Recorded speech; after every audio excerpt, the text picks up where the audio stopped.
Hi, I'm Tom Kraeuter. And I'm Nick Coetzee. I'm Grant Norsworthy. This is Worship Think Tank.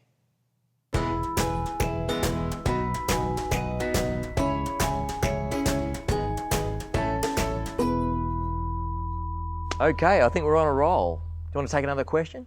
Oh, let's do it. Let's do it. Hey guys, my name's Jason Herbig, worship pastor here at Rooftop Church in St. Louis, Missouri in the United States. And every now and then I will come across just a great song, powerful, worshipful song, but it doesn't quite seem like it's congregational, like the congregation would have a hard time singing it. And I'm just wondering, is there a place for straight up performance in a congregational worship setting? And if so, how would you do that without disengaging people from the corporate worship? I like Jason's question. What about you guys? It's a great question. And I think there's totally a place for performing a song in church. You can still do it in a worshipful way. The lyrics could be provoking and dig down deep into the hearts of the people. And it could be done outside of our congregational session, where we're expecting people to sing with us and corporately sing and worship God together.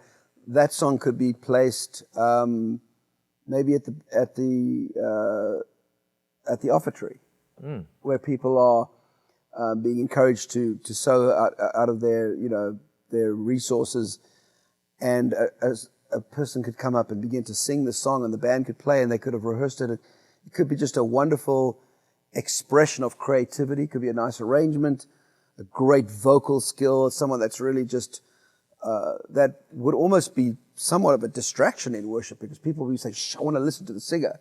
It's like I've said to people, Josh Groban wouldn't make a great worship leader. He'd make a good psalmist, because people wouldn't want to sing along with him because you want to hear his voice. And so a psalmist would be then someone that's going to bring a message from God to the people in a performance way, but their heart could still be totally toward God. So it's not that the performance is taking away from God, it's just that they're not expecting the people to sing along with the song, so the words wouldn't be up on a screen. It would just be, people could just enjoy listening to that song. Yeah, and I think that's a key point. You don't want to have the congregation confused about whether they're supposed to be singing with this leader a prayer or praise to God, or whether they're supposed to be listening. And I agree with you. I think that there can be a place for this sort of listen to us music, I'll put it that way, in even our Sunday morning church gatherings. There absolutely can be. But we just don't want to have the congregation confused about whether they're supposed to be singing now or not. Right. I love to even say that over the microphone. Hey, let's listen to this song as the offering's being taken, or as, we might have some sort of slideshow that goes along. We might even say, we're going to put the words on the screen so you can meditate over them, but we'd love to listen to Stephanie sing it for us as we meditate and prepare for a message. Because, some songs are just not congregational. The range is too wide, it's too complicated, too many key changes, too many weird, and they can be beautiful songs to let flow over the people and help them focus on God by just sort of being drenched in that, rather than having to sing along. I'm thinking about one story that I love to share. For me, congregational singing is an important expression of worship. But performing music also can be worshipful and an expression of worship to God in my understanding of what it means to worship God, at least. But I was backstage at a rather large summer Christian music festival. This is quite a few years ago. I was playing bass guitar with Phil Joel from the Newsboys. It was so much fun to be there with him. But I was hanging out backstage. We weren't playing yet, and there was a green room, and there was a band there that I really like. I'd met them back in Nashville, where we both lived, and I was a fan of their music. And I said, I'm so glad to see you guys. I didn't know you were going to be here. When are you playing? I'd love to see your set. And one of the guys said, we did our set last night. Today we're just doing worship. Now, that is jarring, isn't it? When we hear the word worship used like that, like we're just doing worship. Yeah. But here's the thing, if I change what my friend said to use different words, I think we would find it a lot more acceptable. If instead of saying we're just doing worship, we did our real thing last night, if he said something like, hey, we believe that God has gifted us to to craft songs that are an expression of his creativity. We put a lot of effort into these songs. We've recorded them, we've released them, and we perform those songs that we think are God's creativity flowing through us to an audience. We were asking that audience to listen to us, not sing along. But we believe it was worshipful. It was to point people to God and to express worth to Him. This afternoon, we're doing a cover set that we're not as passionate about. People will be asked to sing congregationally, but it's not really it doesn't really ring our bells. So I find that second way of talking about either our original performance music or this, let's call it what it is, a cover set, where we're asking people to sing along. Yeah, look, I would rather him be as equally excited about both, but I understand where he's coming from. So yeah, I think there's a place for this musical performance, and it can be worshipful. And one of my favourite things to do, Nick, you and I played together just a few weeks ago in Nashville, Right. where we did a song. We had Brittany Batson singing with us, great vocalist, and just the sound of her voice just draws people to beauty and to God, I think. And I just said to them, hey, look, we're going to sing Amazing Grace, but let's not sing verse 1. Brittany, would you sing verse 1 for us? And let's join in on verse 2. Yeah. Now, Brittany's a girl, when she's in my band, she knows if we are asking the congregation to sing, you cannot sing at your full ability, Brittany. You've got to sing it simple, you've got to sing it straight, and you've got to sing it so anyone in the congregation can feel like they can sing with you.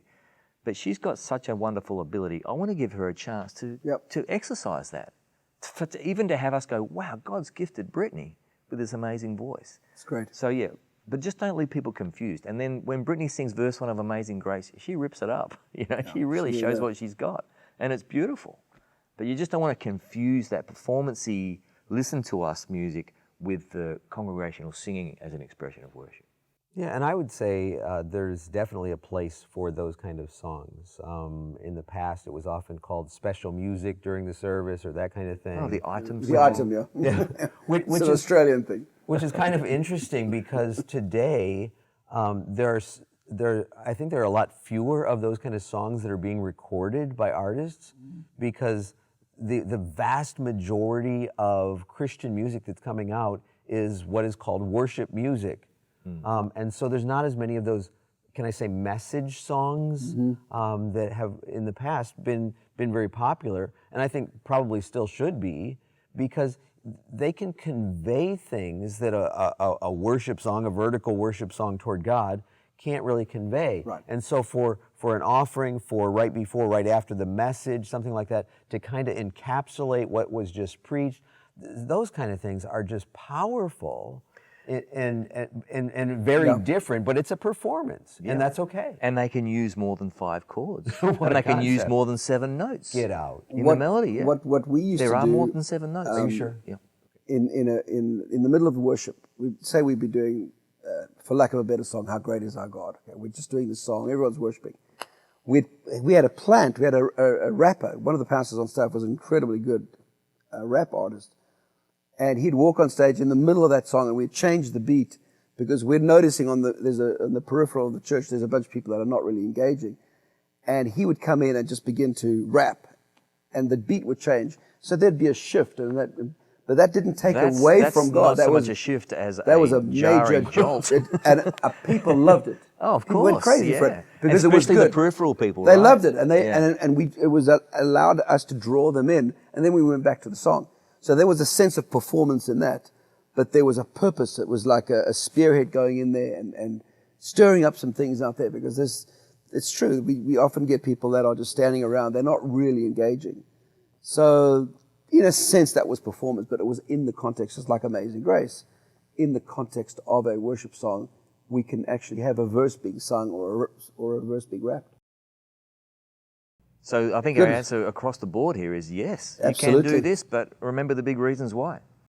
And make sure you differentiate so people know what's going on. Yeah, that's good. Good point.